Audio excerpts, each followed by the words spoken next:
So, Chief, what can you tell us about the new engine? So the new Engine 5 just went in service about last week. It is a 2022 E1 pumper. It's got 500 gallons of water on the truck, and it's got a lot of new state-of-the-art equipment, which we'll show you in a little bit. But to highlight a few of the things, we've got new low-pressure hose, low-pressure nozzles, which allows us to deliver higher gallons per minute at a fire scene. We've got battery-powered extrication tools on this truck. So on our other trucks, they're all hydraulic.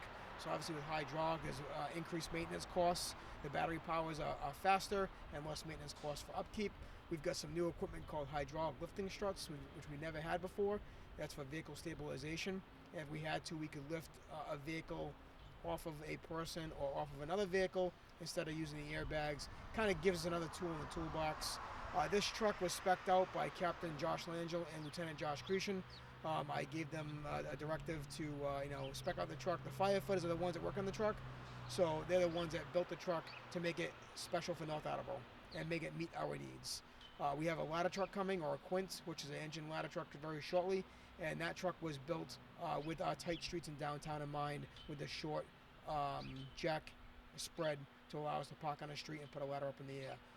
But this truck is going to be great. As you can tell behind me, it is dedicated to firefighter Chris Cornetta, who unfortunately passed away 4 years ago.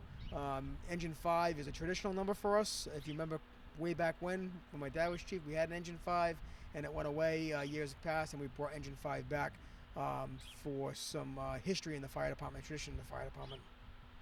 How long has this vehicle been in service? So in service about a week. It's been in design and production for almost a year and a half. Obviously, we're dealing with some supply chain issues right now. So this took a lot to come to fruition.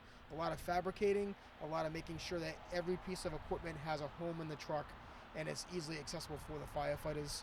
I can't thank the town manager, the town council enough for all their support and allowing us to purchase this truck along with all the other apparatus that we have on order right now to get our fleet up to a current equipment.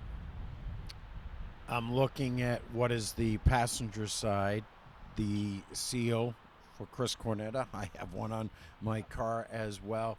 Then you have, looks like one, two, three, four, five, at least five compartments. What do those store? They store everything from nozzles to small generators to cribbing for extrication. We have high-rise packs. So we've got several buildings in town that are 6 stories, and those are what we call standpipe buildings. So if we have a fire in an apartment on the 5th floor, we tie into a standpipe. We have special hose for that and a hose pack for that. And also we've got the battery-powered extrication tools on the other side of the truck as well. So the other side has multiple compartments as well. You mentioned the extrication tools. Anything else? And also, obviously, we have our EMS component. EMS is 75 to 80% what we do, which is in this compartment right behind the officer seat. We have our AED and our first-in medical bag.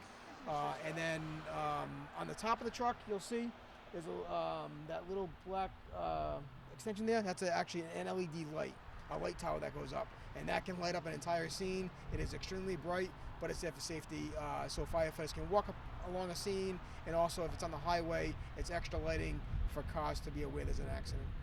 How much progress has been made? I know since I've been in television, things get a lot smaller. They can do a lot more. How about with trucks?